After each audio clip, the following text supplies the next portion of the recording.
Okay, so we're here to talk about a few things. Minions and monsters. This summer box office has been really wild with recent things like Mortal Kombat, which I really love, by the way. Supergirl, well, we all know what's happening, or has happened there, I should say. Um, Moana, which is currently going through um, something right now. And the success of well, Toy Story has been dominating. Disclosure Day is doing decent.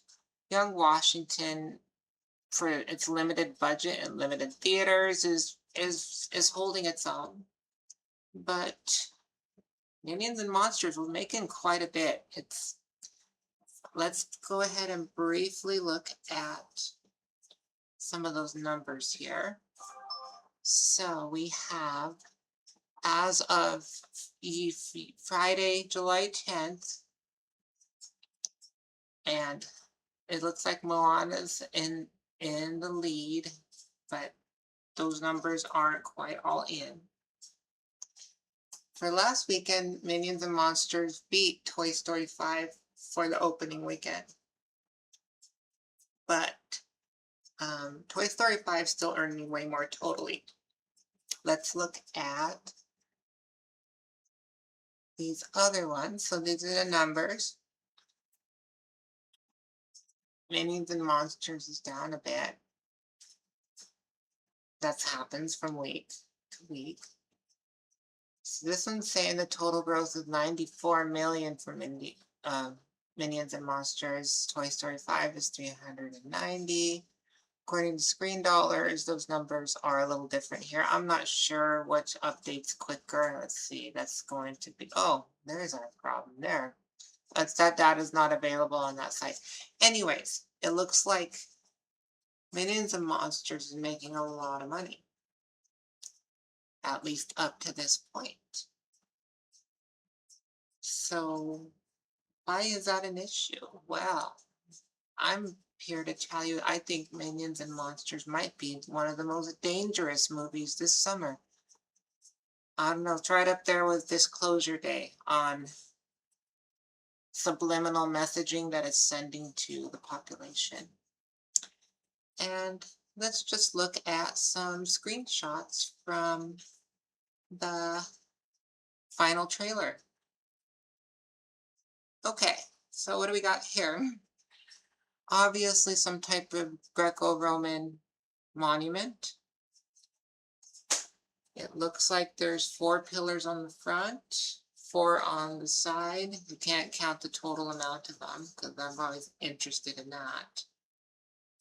It looks they're on a film set, so you see a bunch of studio designs in the background on all of this. We see some statue of some guy doing something. And we see this guy down here. What is he doing on the corner? You see the bottom on the guy on the bottom at the foot of the steps? What is he doing? Um, Maybe he's one of the filmmakers or actors that they're filming on this show. Why is he looking up to the monument like that, almost a worship type of thing?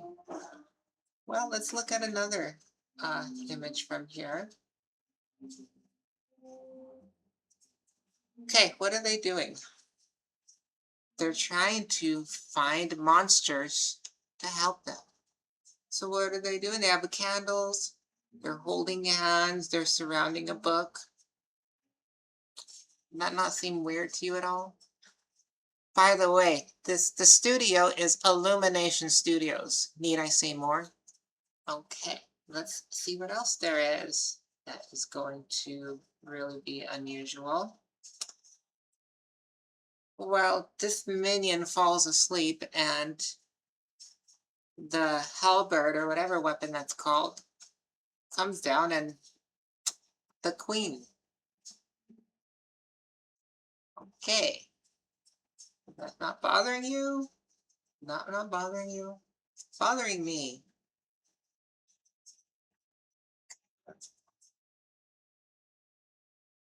It doesn't bother you, then you're being numb to this, I suppose.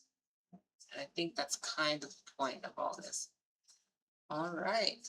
So what are they looking at here? Some type of book where they're summoning something that kind of resembles an octopus or kind of looks like Cthulhu, something of that nature with some mystical writings and looks like some type of geometrical shapes, which I know a lot about that. If this is not bothering you, I say it again. This is supposed to be a family-friendly movie. Cute and sweet. Take the kids to go watch it. Please don't. We don't know what messages they're trying to put in here. Maybe I'm being paranoid. Maybe I am. But my gut feeling tells me something's wrong here. Here's a scene. This is one of the books what they're looking at in the book.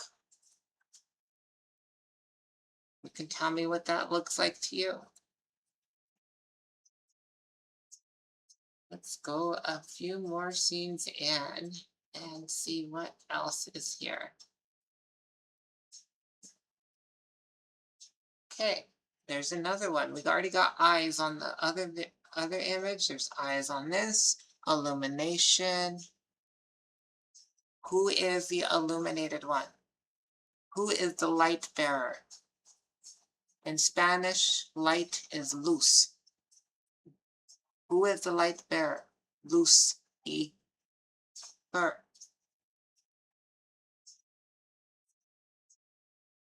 Let's look at one or two more here.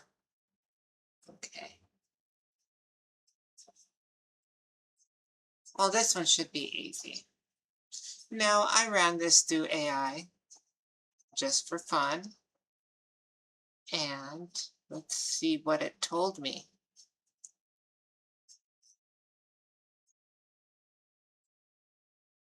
This is the Eye of Providence. Well, we know what the Eye of Providence means on the back of your dollar bill. The Eye of Providence, or is it its older incarnation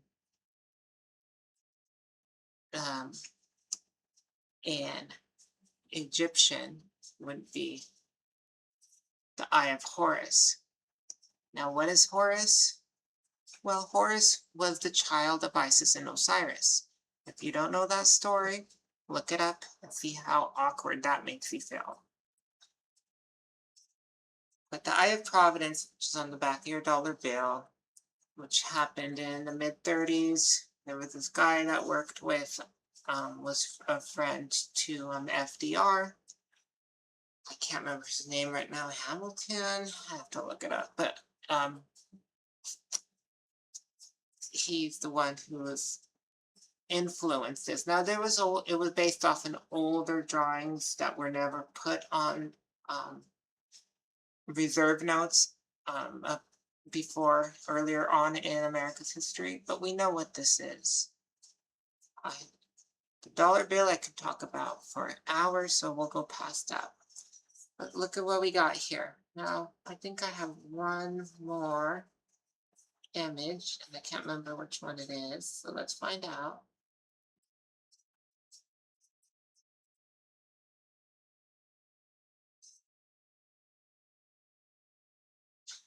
Yeah, this is you're seeing what you're seeing. This minion, dressed like a clown, is wearing this. Yeah.